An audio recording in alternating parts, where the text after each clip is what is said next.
My name is Pauline, and at 32 years old, I refused to pay for my sister's $3,500 prom, and my parents told me, pay or you're no longer family. By morning, I closed their account forever. I figured I'd finally share a story that has been sitting with me for a while. The kind that begins with family strife and concludes with an unexpected reality check. It's not one of those cheesy forgiveness stories either. If you have ever felt betrayed by the people who should have been your biggest supporters, let me know where you are watching from. Just a woman who realizes that sometimes helping leads to being used. Buckle up. This one got messy. I, who runs her own modest business. I'm doing all good for myself. Nothing spectacular, but I created it from the ground up. There were no handouts or shortcuts, which explains why what happened that morning irritated me so greatly. I was in the middle of a customer conversation when my phone began buzzing, as if it were attempting to self-destruct. I disregarded it once, twice, and yet again. By the fifth buzz, I suspected something had caught fire someplace. I looked down, saw my sister's name, Ava, and immediately rolled my eyes. She's 16, in her senior year, and she addresses every tiny inconvenience as if it were a national crisis. I let the call go to voicemail, assuming I'd deal with it later. Then a text appeared. Send me $3,500 for the prom. I actually laughed aloud. Throughout the conversation, my business partner looked at me as if I was losing it. I assumed she put an extra zero by mistake or it was a terrible joke. So I wrote back, "You mean $250, right?" Number. She smacked me with, "No, $3,500. Dress, limo, nails, photos, spa for my skin, hair. I want it to be perfect." I gazed at my phone for the entire 30 seconds. $3,500 for a high school dance. I could afford a great weekend trip with that money and still have enough for steak. I typed back, "You've totally lost your mind. Get a job and earn it." Simple, clear, end of conversation, right? Wrong. Within a few minutes, my phone lighted up again. This time, it wasn't her, but my mother. "Your sister's worked so hard this year. Don't be selfish. Help her." Then my father, "Pay for her prom, Pauline. It's the right thing to do." That phrase has been their favorite line since forever. It basically translates to do what we say, no questions asked. I put the phone face down on the desk and stared at it as if it had just insulted me. I'd helped my family a lot, probably more than I should have. If they mentioned they were short on money or needed a little help, I wired money right away, but $3,500 for a prom wasn't help. It was entitlement with glitter on top. The rest of the day was a fog. I kept checking my phone between tasks, hoping someone would text back an apology, or at least an ounce of common sense. Nothing. Just silence. Around noon, I got a voicemail from my sister. I didn't even need to hit play because I knew exactly how it would sound. Whiny, guilt-trippy, dramatic. I still listened anyway because I'm a glutton for punishment. Her voice blasted through the speaker. "You're so selfish, Pauline. It's just prom. Why can't you help me for once?" For once. For once. I nearly dropped the phone. I've been paying their expenses for years, and I'm the one who assisted when Dad quit working. I deleted the voicemail halfway through, and by 3 p.m., I was too upset to focus, so I closed my laptop and sat there replaying the entire thing in my head. My sister's tone, my parents' texts, all of it screamed one thing. They expected me to say yes. Not hoped for, not asked for, but expected. That's what got under my skin the most. Somewhere along the line, helping turned into obligation, and they no longer saw me as a family member, but as an open wallet with Wi-Fi. I tried calling my mother to clear the air. On the second ring, she responded with an attitude. "Are you tired of ignoring your sister?" she snapped. I took a breath. "Mom, I'm not going to pay $3,500 for a high school dance. That is ludicrous." "You can afford it," she responded. "You own your own business." "It isn't like I'm struggling, and that doesn't imply I'm funding a circus," I said. "She's 16. She may find a part-time job." "You don't talk to your family like that," she growled. "We're struggling, Pauline. You have no clue what we've been through." "Struggling?" I said, half laughing. "Then why does she need a luxury outfit and a limo?" Silence. She hung up. "Not a single. We'll talk later." Just a click. Then Dad followed up with, "Pay for your sister's prom, or don't bother calling yourself part of this family." I just stared at the screen, stunned. That wasn't a request. That was a threat. The kind of thing you'd expect from a manipulative ex, not your own parents. I sat there trying to process the audacity of it after everything I've done for them. All the bills, the so-called emergencies, the times I covered their mistakes, and they still had the guts to throw family in my face like it was some kind of weapon. Dad texted again 5 minutes later. "You're supposed to help. Don't make this any more difficult than it needs to be." That phrase lingered in my mind for hours. I sat there staring at those texts, the term family bouncing around in my head like a horrible echo. It didn't seem like love anymore. It felt like a transaction. Don't make this harder, as if I was the problem, as if saying no was a violation of the family code. For the first time, I wondered if all my help over the years had just turned into their expectation. Looking back, I probably should have seen it coming. My family has been running on favoritism since my sister learned to talk. She was the baby, the miracle child, born years after me, and the surprise they treated like royalty. I was just the warm-up act. When I landed my first full-time job, my folks said, "That's good. Just don't forget to support us when we're older." When she acquired her first social media sponsorship for posting cosmetics videos, they thought, "She's going somewhere." When she turned 16, my parents surprised her with a used convertible. And when I was 16, I was sweeping lawns to save up for a second-hand laptop, which my mother referred to as character building. By the time I reached adulthood, I was apparently full of character. Then came Dad's stroke. I remember the phone call. Mom's voice was trembling. He collapsed at work. They said it was mild, but he won't be able to return full-time. My gut twisted. No matter how messed up our dynamic was, he was still my father. I drove straight to the hospital and stayed there for days, taking care of whatever needed to be done. Guilt is a funny thing.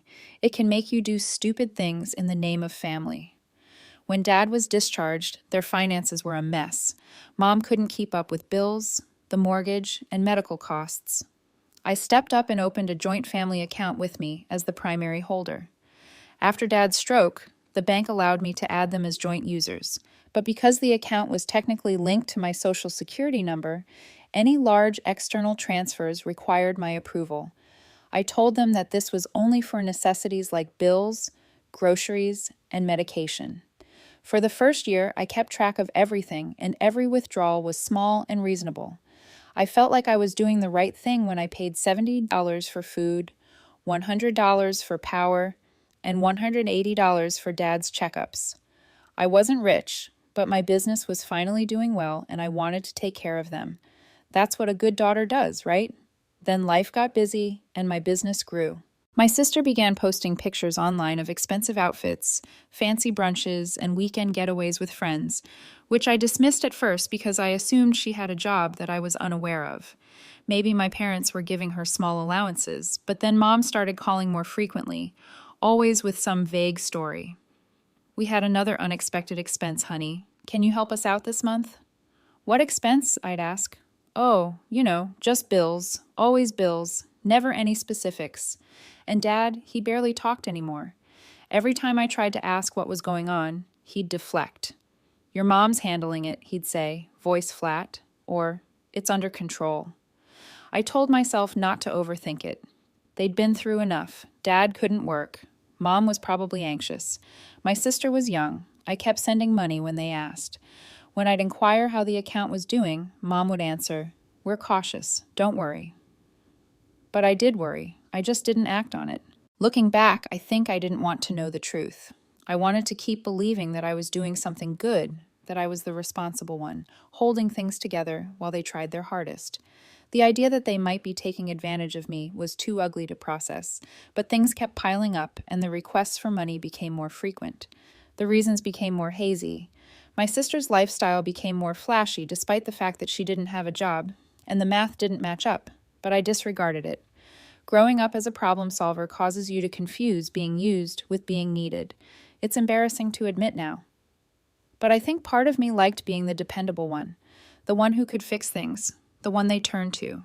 It made me feel like I finally mattered, in a family that never really saw me unless they needed something.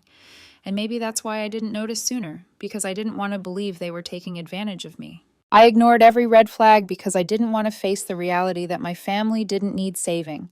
They just needed someone willing to pay the price for their comfort. And for years, that someone was me. The next morning, I was back at work trying to clear my mind. I told myself I'd ignore their messages, focus on customers, and move on. But then my phone rang with a tone I hadn't heard in a long time.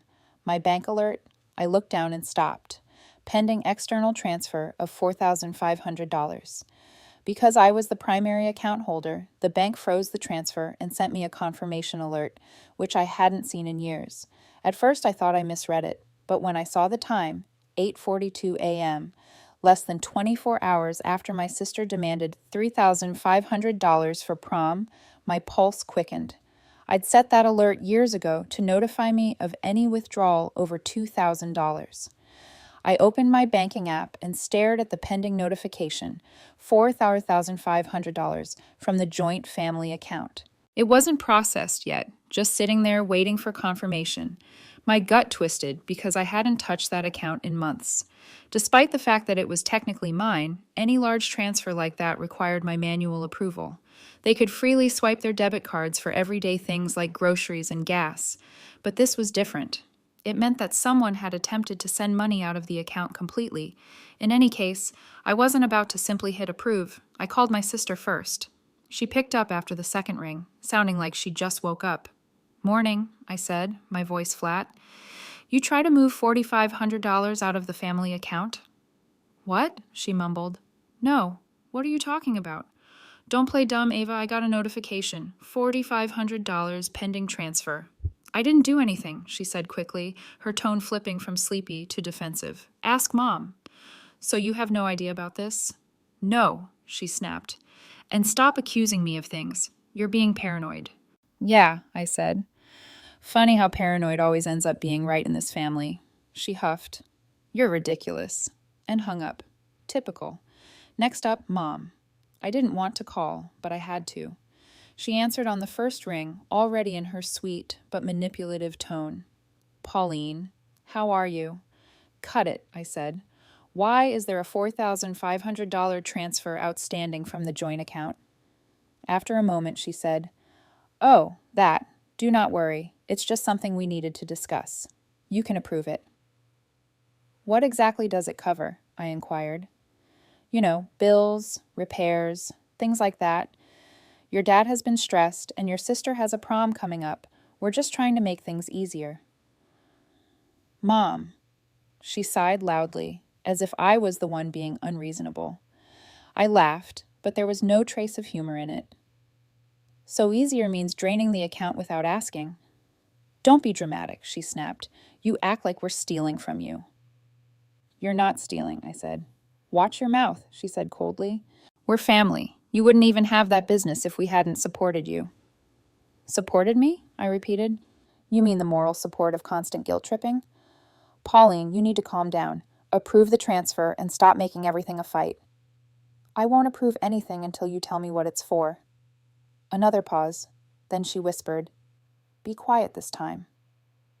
"What photos?" "You'll understand once you see them. Your sister's prom." And that was all.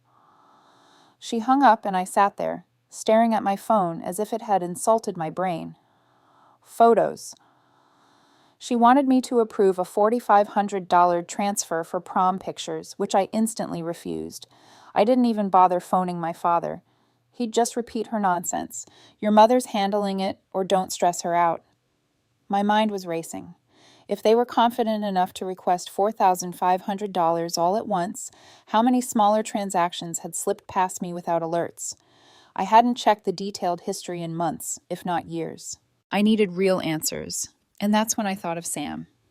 Sam's a longtime friend and my go-to whenever something smells fishy. He's a lawyer, sharp as hell, and not the type to sugarcoat things. I sent him a quick text.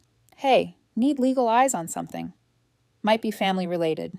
He responded in seconds. "That sounds bad already. Come by the office tonight. 6. Perfect." The rest of the day, I couldn't focus on a single thing. Every time my phone buzzed, I thought it was another withdrawal. I kept checking the app just to make sure that pending status hadn't switched to approved. It didn't.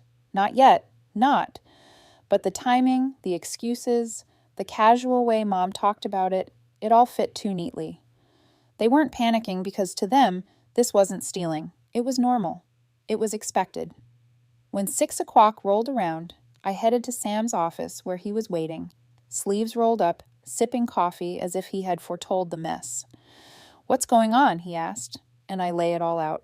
The prom text, the guilt trip, the $4,500 alert. He leaned back. "You didn't approve it, right?" "Of course not." "Good," he said. "Bring your laptop tomorrow and I'll help you dig through the account history. Let's see what they've been doing." I nodded. "Thanks. I just have a bad feeling about this." "You should," he said. "If this isn't the first time, things will get ugly." I blocked a $4,500 transfer, but the harm had been done for a long time. And as I sat there staring at the computer, it dawned on me. They hadn't just begged for help, they'd constructed their lives around expecting it. By the next evening, I'd stopped guessing. I drove straight to Sam's office after work, still wearing the same half-ironed shirt from the morning. The entire day had been noise, calls, emails, and that same $4,500 alert sitting in my inbox like a ticking time bomb. I didn't approve it, of course, but I needed to know what was going on. No more May.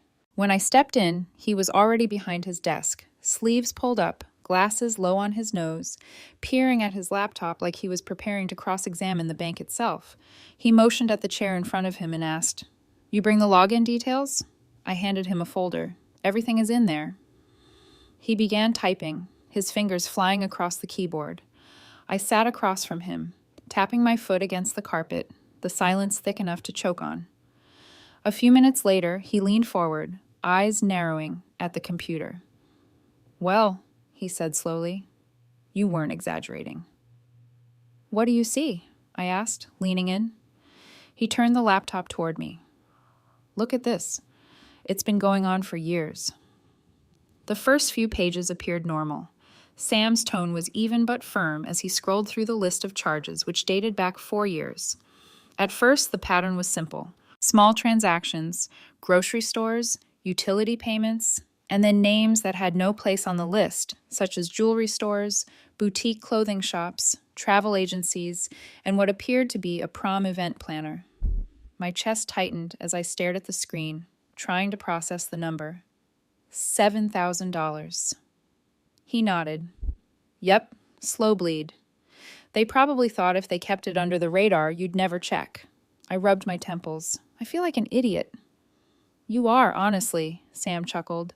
"But you trusted your family. That's what makes this sting. I've seen many cases like this before." I looked at the breakdown again. Jewelry store charges popped up every few months, boutique names I didn't recognize, payments to what looked like a travel agency in Kansas City. Then those tiny, sneaky charges. Sam kept reading. "Credit card firms, too, have been funneling your money to cover their obligations." I leaned forward, jaw tightening. $250 here, $350 there. All listed as home misc or personal cost. "So all those times they said they were short on bills or had a medical emergency were lies," Sam said, finishing for me. It hit me hard, but not in the way I expected. I didn't feel sad or broken. I just felt cold, as if I'd finally passed the point of disappointment. Sam looked at me. "You want to see the prom thing?" I frowned. "What do you mean?" He highlighted one of the recent transactions.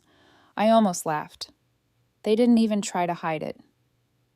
"They didn't think they had to," Sam said. "And they probably assumed you'd never check again." He wasn't wrong. They trained me to look the other way, to believe that family helps family meant shut up and pay. I slumped back in the chair, staring at the glowing screen. "More than $7,000, I repeated quietly. Sam nodded and began printing the records. Each page slid out of the printer with a sharp click, proof of 4 years of manipulation. He handed me a thick stack. "I'd keep these safe. You'll need them if things get messy." "Messy?" I inquired. "People like that don't just admit they're wrong," he said. They double down. He wasn't incorrect either. I scanned through the papers, reviewing the transactions, the dates, the stores. Every line felt like a slap, a reminder of how blind I'd been. Moms, we had another tough month. Dads, we're fighting to keep up. Sisters, I deserve this. Every word replayed in my head, but now they sounded different. Less like pleas, more like rehearsed lines. All those emergencies, lies, every single one of them. I should have been heartbroken, but I wasn't. It's as if once you see how far someone is willing to go to take advantage of you, the love part just turns off. Inside, I spread the printed papers across my kitchen table like puzzle pieces. Lines of transactions, dates, and charges filled every inch of the surface. Jewelry, boutique, travel, event planner, and so on. It was like watching my own generosity get itemized into luxury goods. I pulled out my phone and scrolled back through old text messages from my mom. We're short this month. Can you help with groceries? The car needs repairs. Every single message now had a $sign attached to it in my head. Not one of them was real. I sat there for hours, just looking at it all. My phone buzzed a few times. Mom, Dad, even my sister. I didn't answer. I was tired of explaining myself to people who only listened when I paid their bills. It wasn't about vengeance or getting even. It was about putting an end to it. By midnight, I had everything neatly stacked in a folder, every printout, every bank record, and every lie documented. I stared at the folder for a long time before placing it by the front door. I was going to see them tomorrow, not to argue or beg for an explanation, but to put an end to this once and for all.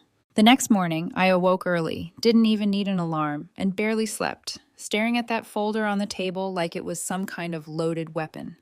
By 7, I had grabbed it, gotten in my truck, and started driving to my parents' house, which was in a quiet suburban neighborhood. When I pulled into the driveway, I took a deep breath, grabbed the folder, and walked up to the door. Before I could knock, my mother opened it as if she'd been waiting for me. They've had the same Home Sweet Home sign since the 1990s, and the walls have heard a lot of yelling. Pauline, she said, all tight smile and fake warmth.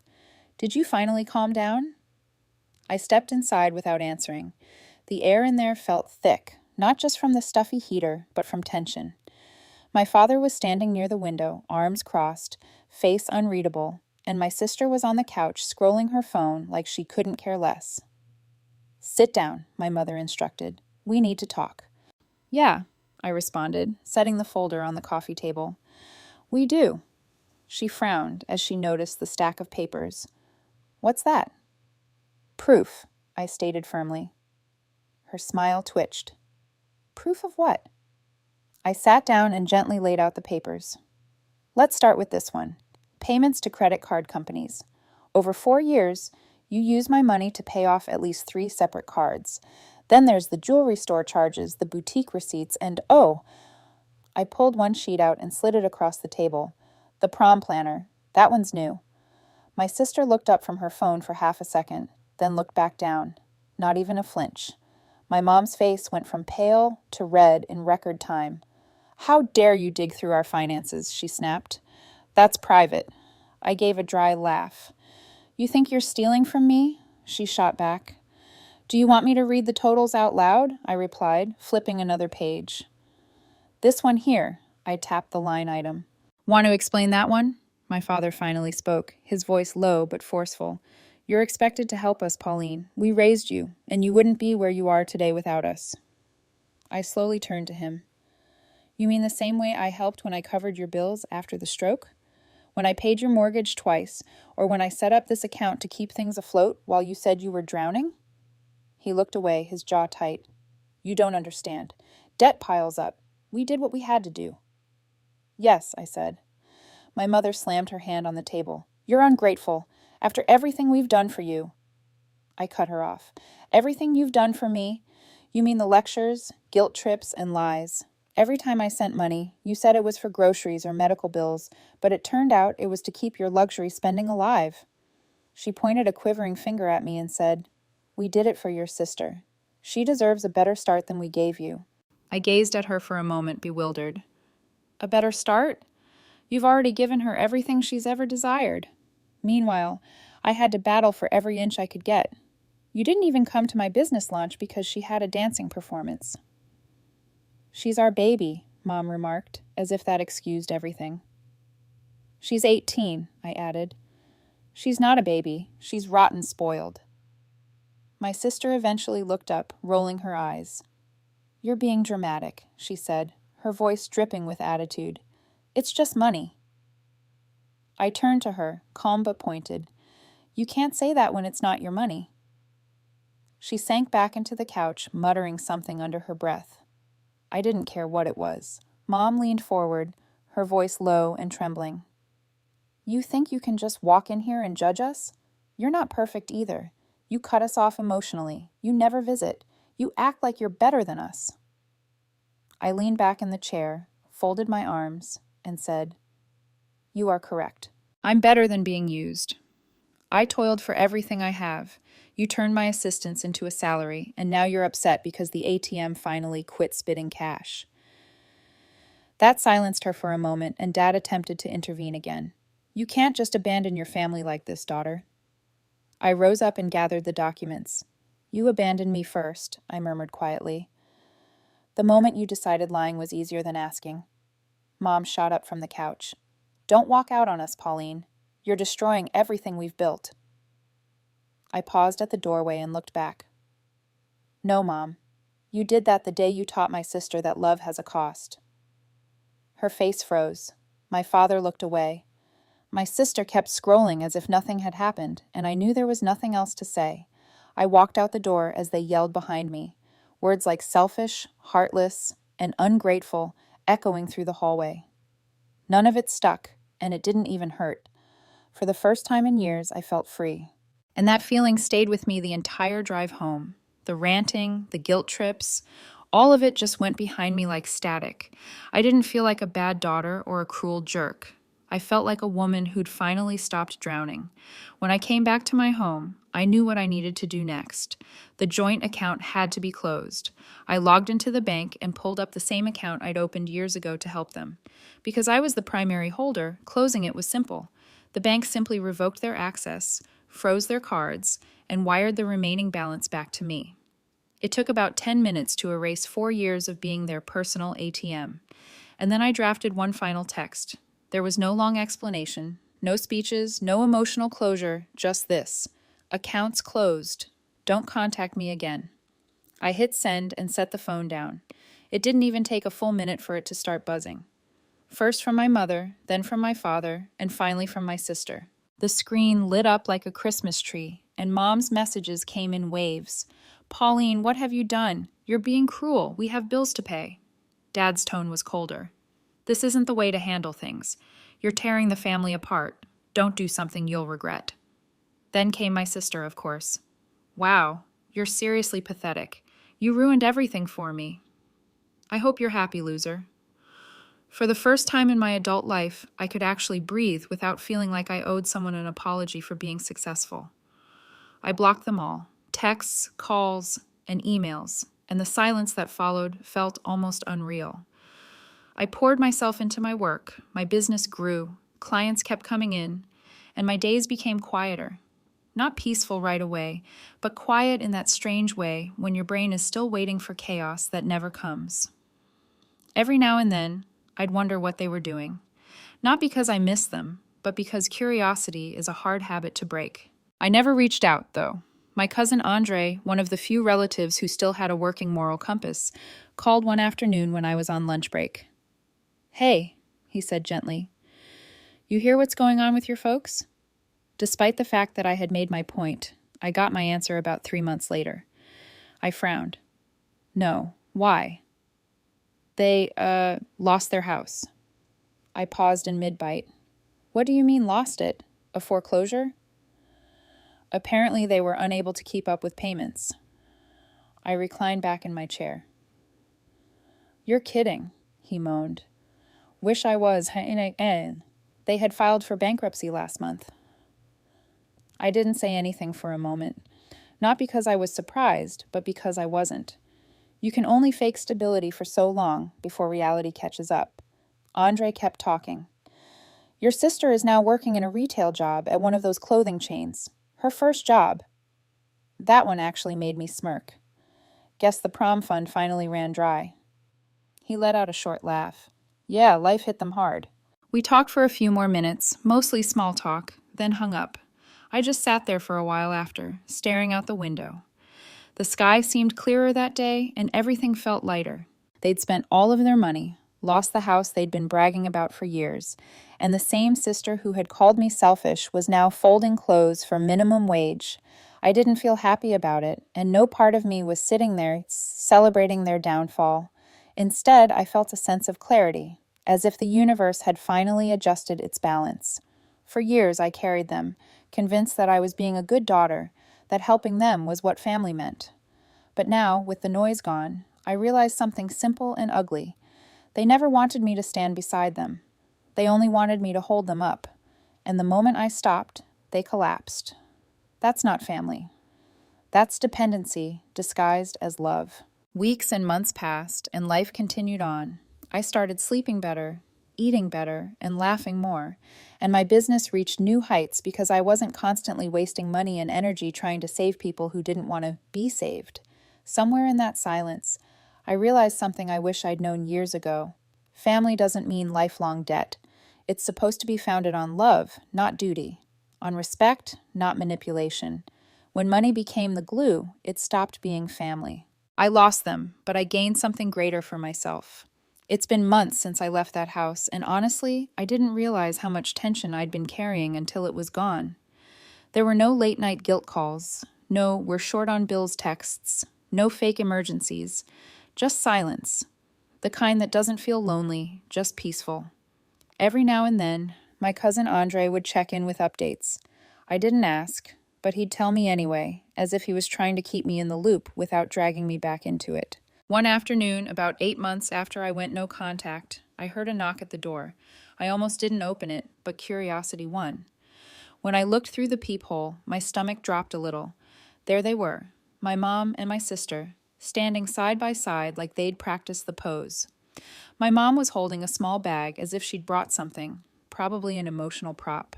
My sister had her arms crossed and sunglasses on, even though it was cloudy outside. I opened the door halfway. "What do you want?" Mom's smile was tight and rehearsed. "Can we come in? We just want to talk." "Talking isn't usually what you come here for," I said. She sighed softly. "Please, Pauline.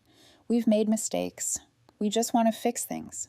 I looked at both of them, trying to read their faces. My sister couldn't even make eye contact. She was scanning my porch like she'd rather be anywhere else. Against my better judgment, I stepped aside and let them in. Mom immediately launched into it.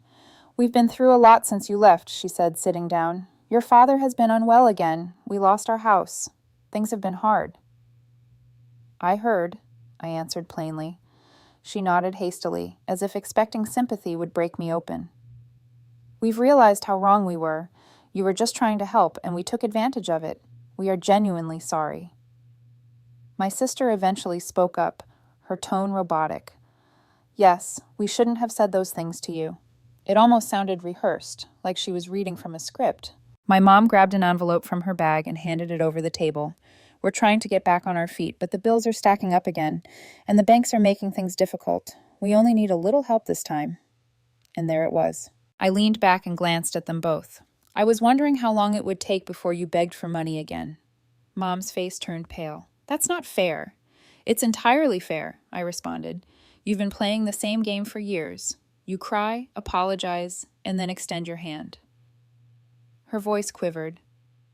"You don't grasp what we're going through." "Oh, I completely understand," I said, standing up. "You're still trying to make your troubles my responsibility." My sister's mask crumbled, and she sneered. "You're pathetic. You sit here acting all high and mighty because you have money, but you're just a selfish jerk who abandoned her family." I turned to her, calm as ever. "You're folding jeans at a store because you never learned the value of work. Don't tell me about responsibility." Her jaw dropped, and she didn't have a response. Mom rose up, tears streaming down her cheeks. "You've changed, Pauline. You used to care about us."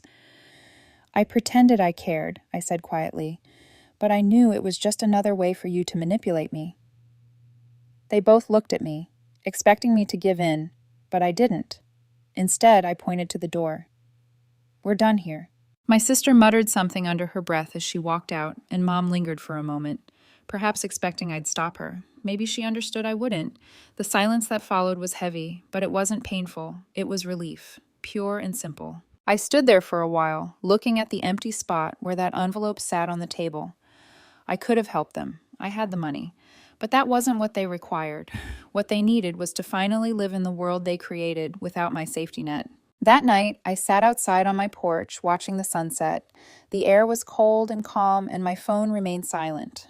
I hoped it would stay that way. I thought about how everyone says family is everything, but no one ever mentions how family can also drain you dry. Boundaries don't make you cruel. They make you sane. People may still call me cold, selfish, or heartless, but I sleep well. Because at the end of the day, they called me selfish for safeguarding my money, not for stealing from my family.